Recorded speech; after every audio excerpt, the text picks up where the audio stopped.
नर्मदेच्या आणि सह्याद्रीच्या कडेकपारीतून आता आपण दक्षिण भारताच्या एका अशा पवित्र भूमीकडे वळणार आहोत, जिथे कावेरी माता आपल्या दोन्ही हातांनी एका बेटाला कवेत घेते. तामिळनाडूच्या तिरुचिरापल्ली येथील हे ठिकाण म्हणजे श्रीरंगम. याला केवळ मंदिर म्हणणं चुकीचं ठरेल. ही एक मंदिर नगरी आहे, ज्याला भूलोकातील वैकुंठ म्हटलं जातं. स्वराज्य रक्षकच्या आजच्या या विशेष आणि सविस्तर भागात आपण जगातील सर्वात मोठ्या कार्यरत मंदिर संकुलाचा असा इतिहास उलगडणार आहोत, जो ऐकून तुमच्या अंगावर शहारे येतील. 1.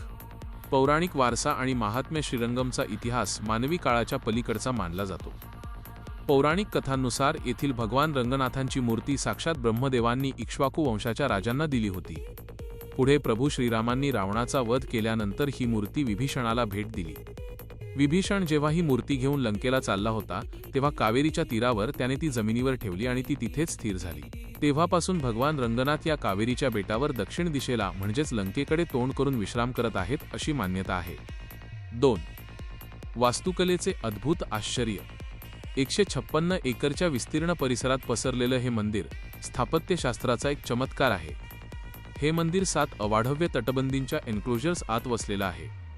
या 7 तटबंदी म्हणजे मानवी शरीरातील 7 चक्रे किंवा विश्वातील 7 लोक मानले जातात. जेव्हा आपण बाहेरील गोपुरातून आत प्रवेश करतो, तेव्हा जणू आपण ऐहिक जगाचा त्याग करून ईश्वराच्या जवळ जात आहोत असा अनुभव येतो. या संकुलात एकूण 21 भव्य गोपुरं आहेत. त्यामध्ये सर्वात उंच आहे ते म्हणजे राजगोपुरम. 236 फूट उंच असलेल्या या गोपुराचे 11 मजले आहेत. यावर कोरलेली हजारो शिल्प, त्यातील बारकावे आणि त्यांचे रंग आजही आपल्याला थक्क करतात. हे गोपुरम म्हणजे दक्षिण भारतीय हिंदू वास्तुकलेचा कळस आहे. 3. आक्रमणांचा काळ आणि रक्तरंजित संघर्ष. श्रीरंगमचा इतिहास केवळ भक्तीचा नाही, तर तो असीम बलिदानाचा आहे. 13व्या आणि 14व्या शतकात जेव्हा दिल्लीच्या सुलतानांनी आणि मलिक काफूरने दक्षिण भारतावर आक्रमण केली, तेव्हा या मंदिरावर भीषण संकट आलं. मलिक काफूरच्या सैन्याने मंदिराची संपत्ती लुटण्यासाठी आणि मूर्तिभंजनासाठी हल्ला चढवला. पण त्या काळात श्रीरंगमच्या भक्तांनी जे धैर्य दाखवलं ते इतिहासात सुवर्ण अक्षरांनी लिहिलं गेलं आहे. असं म्हणतात की जेव्हा आक्रमक सैन्य मंदिराच्या वेशीवर आलं, तेव्हा मुख्य मूर्ती वाचवण्यासाठी पुजाऱ्यांनी एक मोठी भिंत उभी केली आणि त्यामागे मूर्ती लपवली. 13,000 पेक्षा जास्त वैष्णवांनी मंदिराच्या रक्षणासाठी आपल्या प्राणांची आहुती दिली.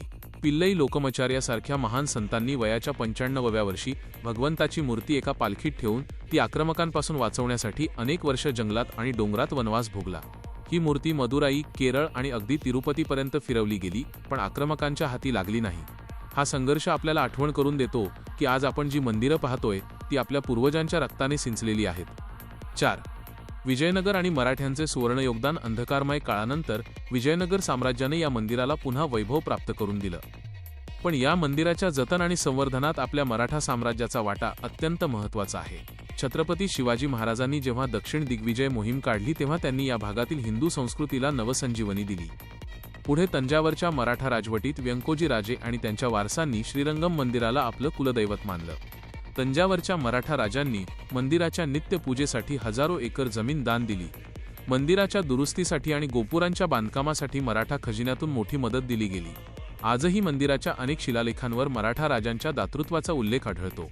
मराठा सैन्याच्या ढाल तलवारींमुळेच दक्षिण भारतातील ही महान श्रद्धास्थानं परकीय आक्रमकांपासून सुरक्षित राहिली.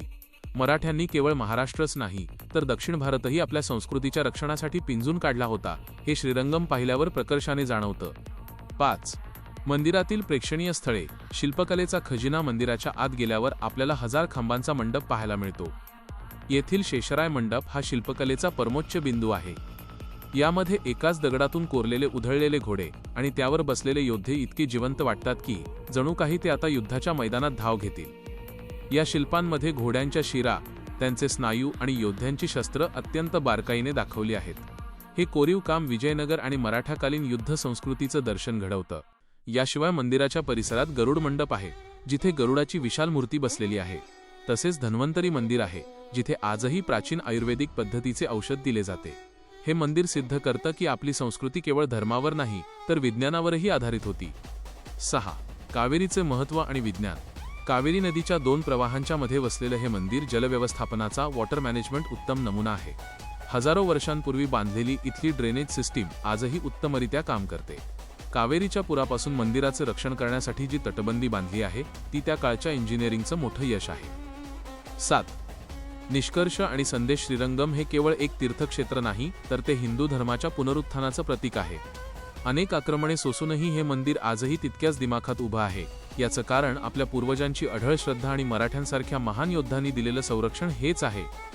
जेव्हा आपण या मंदिराच्या राजगोपुराकडे पाहतो, तेव्हा आपल्याला आपल्या पूर्वजांच्या पराक्रमाचा आणि कलेचा अभिमान वाटायला हवा. कावेरीच्या प्रवाहाप्रमाणेच इथली भक्ती आणि शक्ती अखंड वाहत राहो. आपल्या गौरवशाली इतिहासाचा हा वारसा आपण जपला पाहिजे आणि पुढच्या पिढीपर्यंत पोहोचवला पाहिजे. स्वराज्य रक्षकच्या माझ्या सर्व कुटुंबियांना हा श्रीरंगम मंदिराचा विस्तृत इतिहास कसा वाटला? आपल्या संस्कृतीची ही थोरवी ऐकून तुम्हालाही अभिमान वाटला असेल तर कमेंट्समध्ये नक्की सांगा. या व्हिडिओला जास्तीत जास्त शेअर करा, जेणेकरून जगाला समजेल की आपल्या हिंदू संस्कृतीची पाळंमुळं किती खोलवर आहेत. आपल्या लाडक्या चॅनलला सबस्क्राईब करायला विसरू नका. पुन्हा भेटूया अशाच एका धगधगत्या आणि प्रेरणादायी इतिहासासह. तोपर्यंत पाहत रहा आपल्या मातीचा जिवंत इतिहास. जय भवानी, जय जिजाऊ, जय शिवराय.